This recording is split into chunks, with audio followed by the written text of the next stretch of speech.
आगे को क्या हो जाएगा कि वो बच्चा सतर्क हो जाएगा, नहीं ये चीज़ मुझे नहीं करना है क्योंकि ये चीज़ गलत वस्तु है, गलत बातें हैं, गलत चीज़ है। तो वो बच्चा फिर क्या करेगा, दोबारा उस गलती को नहीं करता है। ठीक उसी प्रकार हमारे लिए भी प्रभु ने कहा है कि हमको क्रोध तो करना है परंतु हमको अपने हाथों से पाप नहीं करना। आज क्या करते हैं, दुनिया भर में हम देखते हैं कि लोगों का क्रोध इतना एक दूसरे के लिए भड़का है कि एक दूसरे के जान लेने के लिए लोग तुले हुए हैं, है ना। लोग अपने पड़ोसी से बैर, ईर्ष्या, कपट और लड़ाई झगड़ा, दुनिया भर का मतलब गंदगी अपने अंदर में भरे हुए हैं। तो यहाँ पे लिखा है, प्रभु का वचन यहाँ पे लिखा हुआ है कि हमको क्रोध तो करना है परंतु हमको पाप नहीं करना। और हमारा क्रोध भी ऐसा हो कि हमको मतलब उसको ज़्यादा समय तक नहीं रखना, सूर्यास्त होने तक, मतलब ज़्यादा समय तक अपने अंदर में क्रोध को बनाए नहीं रखना। कई लोग लंबे समय तक बना के उस क्रोध को रखते हैं अंदर ही अंदर दबा के, एक सप्ताह, कोई महीना भर, कोई साल भर, कोई 3 साल, कोई 4 साल और कोई ज़िंदगी भर क्या करता है, उसने मेरे साथ ऐसा किया था, उसके कारण मुझे ऐसा कष्ट पहुंचा था। जो बातें हमको चोट भी पहुंचती है तो उन तमाम बातों को हमको क्या करना है, उनको क्षमा कर देना है और हमको उनसे बदला नहीं लेना है क्योंकि हमारा पलटा लेने वाला क्या है, हमारा प्रभु, हमारा परमेश्वर है। जब हम अपने क्रोध का खुद बदला ले लेते हैं तो फिर परमेश्वर उसमें हमारी मदद नहीं करता है। इसलिए अगर कोई हम पे क्रोध करता है, कोई हमको कष्ट पहुंचाता है, कोई हमको शारीरिक रीति से प्रताड़ित करता है तो उसको सब प्रभु के हाथ में दे देना चाहिए क्योंकि प्रभु ही क्या करेगा, हमारी और से उससे लड़ेगा। चोरी करने वाला फिर चोरी ना करे, है ना, वरन भले कामों करने में अपने हाथों को परिश्रम करे, है ना। यहाँ पे परमेश्वर के वह सुंदर वचन लिखा है कि जो चोरी करता है वो चोरी ना करे परंतु परिश्रम करे, भले काम करे, परिश्रम करे, अच्छे काम करे। मतलब ये है कि इंसान भले कम कमाए पर अपनी परिश्रम से कमाने से क्या होगा, उसको संतुष्टि और शांति और आनंद मिलेगा। मगर वही चीज़ जब वो चोरी से वो चीज़ को खाएगा और लाएगा तो उसके अंदर एक डर बना रहेगा क्योंकि वो बार बार उसी चीज़ को चोरी करेगा, आज इधर, कल उधर, परसों उधर। तो उसका क्या होगा, वो खाने में भी उसको संतुष्टि नहीं रहेगा, उसके मन में हमेशा एक डर बना रहेगा, यार कभी पकड़ा गया तो मतलब ये होता है कि जब वो पकड़ा जाता है तो भयंकर रीति से उसकी चपेट में आ जाता है। जब वो उससे अपने आप को छुड़ाना भी चाहे तो अभी उस पाप से अपने आप को छुड़ा नहीं पाता। इसलिए प्रभु का वचन इसमें कहता है कि भले काम करने में अपने हाथों से परिश्रम कर, हमको भले काम करना, अच्छे काम करना, परिश्रम करना है और भले हम कम कमाएं मगर हमको क्या करना है, उसमें संतुष्टि रखना है कि इसलिए कि जिसे प्रयोजन हो उसे देने को कुछ उसके पास हो। अगर हमारे पास देने के लिए कुछ है ना, तो हमको अपने पड़ोसी से ये नहीं कहना है जा कल फिर आना, मेरे पास होगा तब मैं तुझे दे दूंगा। अगर हमारे पास देने की शक्ति है तो हमको क्या करना चाहिए, उसकी मदद करना चाहिए। और कोई भी गंदी बात तुम्हारे मुंह से ना निकले पर आवश्यकता के अनुसार वही बोले जो उन्नति के लिए उत्तम हो ताकि उससे सुनने वाले पर अनुग्रह हो, है ना। कोई गंदी बातें ना निकले, मतलब हम एक दूसरे के दिल दुखाने वाली बातें ना करें, एक दूसरे को गाली ना दे, एक दूसरे के लिए बुरा सोचने वाली, है ना, बुरा कहने वाले शब्दों को हमको क्या करना है, अपने मुंह को रोकना है। कई बार हम ऐसे शब्दों को इस्तेमाल कर जाते हैं और हमको पता ही नहीं चलता कि उसके अंदर में हमारे लिए, है ना, कितना हमारे शब्दों से उसको दुख पहुंचा है। तो अपने शब्दों को हमको क्या करना है, लगाम लगाना है, हमको सही शब्दों का उपयोग करना है और हमको वही बोलना है जो हमारे लिए और जो दूसरे के लिए अनुग्रह का कारण हो, है ना। हमको उसको अच्छा बोलना है, उसके लिए अच्छी अच्छी बातें बोलना है। और जब हम दूसरे के लिए अनुग्रह की बातें बोलेंगे, जब हम दूसरे के लिए आशीष की बातें बोलेंगे तो प्रभु भी क्या करता है, हमारे ऊपर में वो आशीषों को देता है।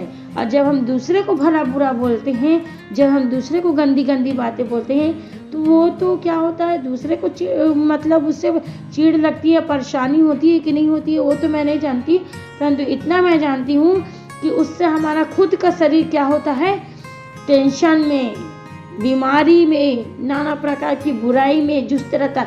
आज मैं ये करूँगी, वो करूँगी, ये करूँगी। तो मतलब ये है कि हमको कोई भी गंदी बातें नहीं करना है, मगर हमको वही बातें करना है जो परमेश्वर के लिए के अनुग्रह से जो हमारे जीवन में उत्तम है, उसी शब्दों का हमको प्रयोग करना है ना। और आप परमेश्वर के पवित्र आत्मा को हमको शोकित मत करो, जिससे तुम छुटकारे के दिन के लिए छियाप दी गई है। हमको परमेश्वर के पवित्र आत्मा को शोकित नहीं करना है। जब हम किसी के लिए बुरा भला या हम किसी के लिए कुछ भी चीज़ सोचते हैं, तो उससे हम क्या होते हैं, पवित्र आत्मा को शोकित करते हैं। जब हम किसी के मन को दुखाते हैं, जब हम किसी के दिल में ठेस लगने वाली बातों को बोलते हैं, तो हम क्या करते हैं, प्रभु की आत्मा को शोकित करते हैं। हम जब भी कोई प्रभु का दास हमारे घर पे आता है, तो हम क्या करते हैं, हमारे पास देने के लिए तो बहुत कुछ रहता है, फिर भी हम क्या करते हैं, उनको देते नहीं हैं। हम सोचते हैं अरे आ गया भिखारी, है ना। तो हमारे को इस सारे मानसिकताओं को बदलना है, और हमको परमेश्वर, अगर हम जो कुछ भी उनके साथ करते हैं, तो हम पवित्र आत्मा के साथ करते हैं, प्रभु के साथ में करते हैं। तो हमको पवित्र आत्मा को शोकित नहीं करना है, परंतु हमको छुटकारे को कैसे प्राप्त करें, इसके लिए हमको अधिक से अधिक प्रार्थना करना है, बाइबल पढ़ना है। और ये बोलना तो आसान हो जाता है प्रियो, मगर इसको अपने जीवन में लागू करना बहुत ही कठिन है। तो हमको क्या करना है, थोड़ा थोड़ा करके प्रार्थना करना है। उसमें हम जैसे जैसे हम प्रार्थना करते जाएंगे, वैसे वैसे हम प्रभु के प्रेम में क्या होंगे, हम आगे बढ़ते जाएंगे। जैसे जैसे हम वचनों को पढ़ेंगे और प्रभु का छुटकारा हमारे जीवन में आता जाएगा। अगर हम प्रभु का छुटकारा हमारे जीवन में आता जाएगा, तो देखिएगा हमारा जीवन कितने आशीषों से भर जाएगा। और क्योंकि प्रभु ने हमको क्या की है, हमको एक अलग ही छाप दी है, क्योंकि हम मसीह हैं, हम मसीह के घराने से प्रभु ने हमको मसीह के घराने से हमको प्रभु ने लाया है। आज हम जब अन्य जाति में थे, तो हमारा जीवन कितना ही कष्ट और दुख में होता, परंतु प्रभु ने आज हमको अपने पास लाया है। क्योंकि प्रभु ने कहा है, देख जब तू गर्भ में था, तब से मैंने तुझे रचा है, और देख मैंने तेरे अपने हाथों में तेरा, है ना, अपने हथेलियों में मैंने तेरा नाम रखा है। तो प्रभु जब अपना हथेली में हमारा नाम रखा है, हमारा नाम लिखा हुआ है प्रभु ने, तो हमको प्रभु क्या करता है, हमारी सुरक्षा भी करता है, हम पर अनुग्रह करता है। जब हम प्रभु में जैसे जैसे उसके बाइबल पढ़ते हैं, तो हम प्रभु से प्रार्थना करते हैं, वैसे वैसे हम क्या करते हैं, प्रभु के अनुग्रह में, प्रभु के छुटकारे में, प्रभु के प्रेम में हम आगे बढ़ते जाते हैं। और तमाम प्रकार के बैर भाव, कृष्णा और क्रोध, विधर्म, ये सारे चीज़ हमारे जीवन से धीरे धीरे क्या हो जाते हैं, दूर होने लग जाते हैं। और अगर हम प्रार्थना नहीं करते हैं, तो हमारे अंदर में कड़वाहट, प्रकोप, क्रोध, कला, निंदा की बातें, बैर भाव, एक दूसरे के लिए गलत गलत विचारें क्या होती है, उत्पन्न होती है। मगर जैसे जैसे हम प्रभु में प्रार्थना करते हैं, हम बाइबल पढ़ते हैं और प्रभु के प्रेम में जब हम खोने लगते हैं प्रियो, तो हमसे ये बैर भाव, कला, विधर्म और नाना प्रकार की जो बुराई हैं, वो हमारे जीवन से धीरे धीरे क्या होती है, और दूर हो जाती है। और जब हम शैतान को कोई भी अवसर नहीं मिलता है प्रियो, तो हमसे क्या होता है, वो हार मान जाता है, क्योंकि वो तो हमारे पैर की क्या है, चौकी है। प्रभु ने हमको अनुग्रह दिया है, और प्रभु ने हमको शैतान की सारी शक्तियों को बांधने का अधिकार दिया है। तो हम शैतान की बातें को क्यों सुने, हम प्रभु की बातों को सुनने वाले लोग हों, है ना। कि प्रभु का अनुग्रह हमारे जीवन में होना चाहिए, प्रभु की बातें हमारे जीवन में होना चाहिए, अच्छी बातें हमारे जीवन में होना चाहिए, और जो उचित है वो आवश्यकता के अनुसार हमको उतना ही बोलना चाहिए ना।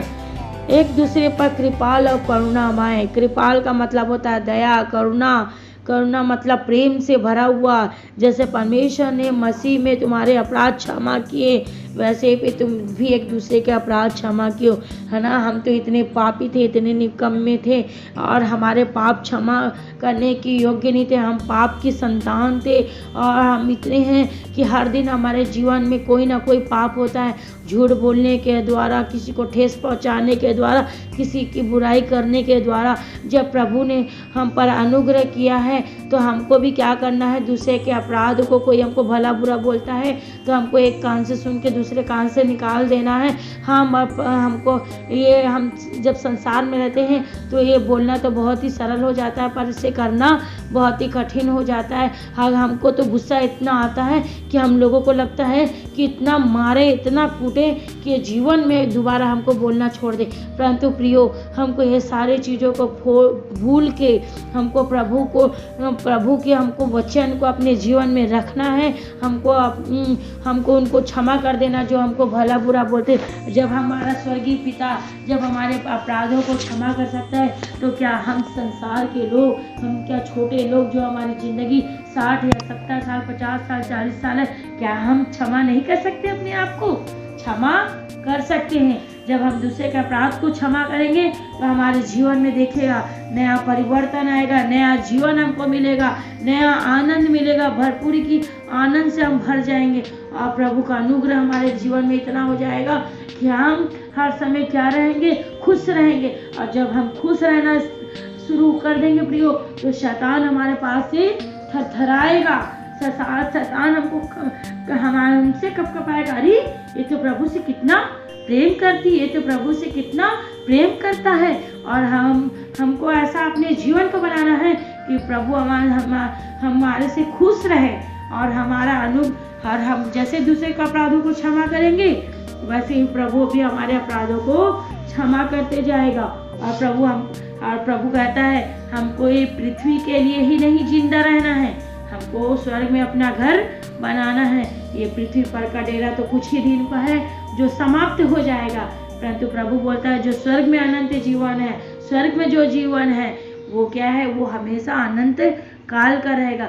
जब हम यहाँ पे प्रभु को 5 मिनट, 10 मिनट, 15 मिनट, 20 मिनट जब हम प्रभु की प्रशंसा नहीं कर सकते तो क्या हम स्वर्ग में जाके प्रभु की प्रशंसा कर पाएंगे? नहीं। जब हमारे पास यहाँ पे टाइम नहीं है तो वहाँ पे भी हमारे पास कहाँ प्रभु के लिए टाइम रहेगा।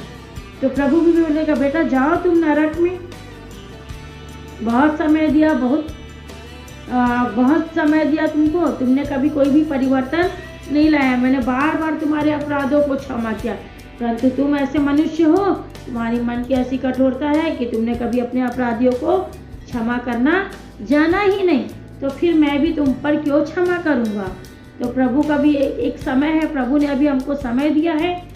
जब तक हम पृथ्वी पर जिंदा हैं, जब तक हम पृथ्वी पर हैं, तब तक हम क्या करें, अपने अपराधों को,